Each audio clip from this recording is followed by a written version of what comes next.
Well, a very good morning to you, Desiree, and I can tell you that for the residents in Bonela, it's really going to be a stinky Christmas. I was speaking to Lila, the lady that lives just in this house where you see it's been cordoned off, and she was actually the first person who contacted the SABC to say, please come out, as well as Shani, who lives across the road, calling us to this particular area. I'm just going to walk out a shot and let Ray show you the sewage that is actually coming down from a blocked drain right at the top. And now in the community here, there are several of them that have been blocked, and this is due to the April floods that we experienced in April and May, and this is a direct result of blocked drainage. And as you can see, the water is literally flowing.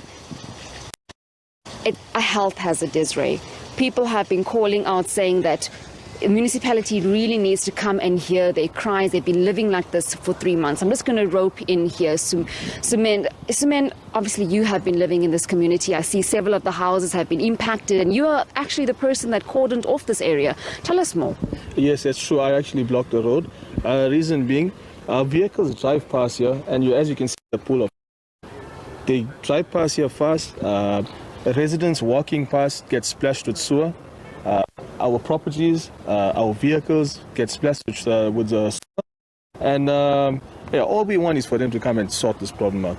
It's a festive season, and this happened 3 months ago. It could have been sorted out earlier, and we're still waiting for them.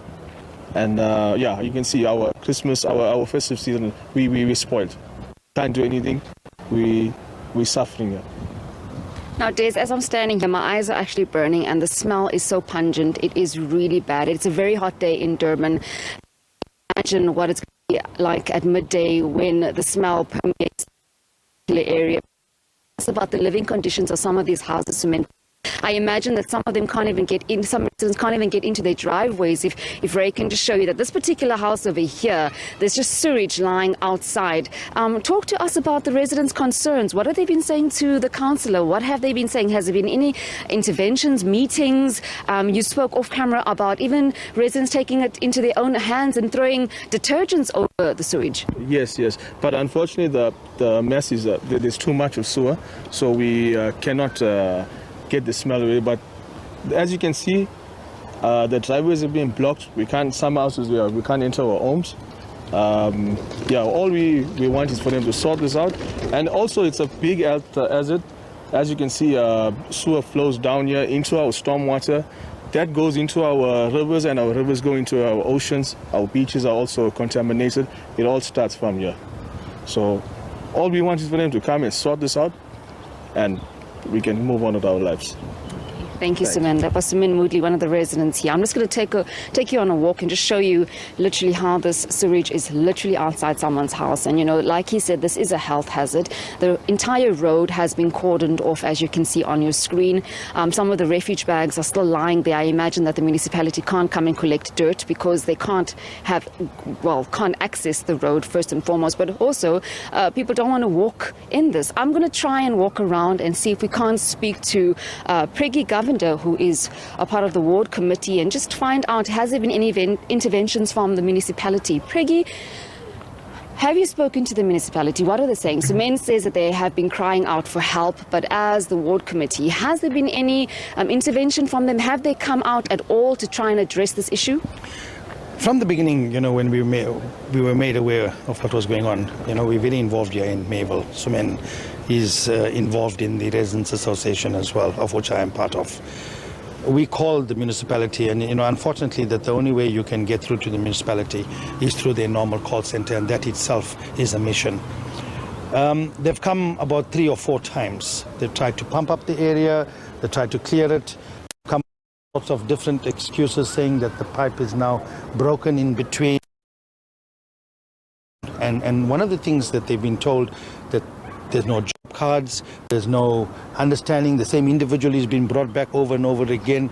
So I think it's absolutely an inefficient service from the municipality. Now, this is just one of many others that have taken place over the period of time, and we have the same kind of issue.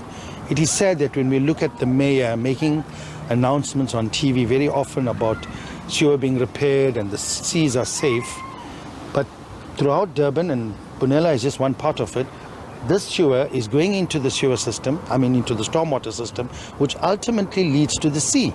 So how could we be saying right now that our seas are safe when there's continuous flow of sewer finding its way onto the sea?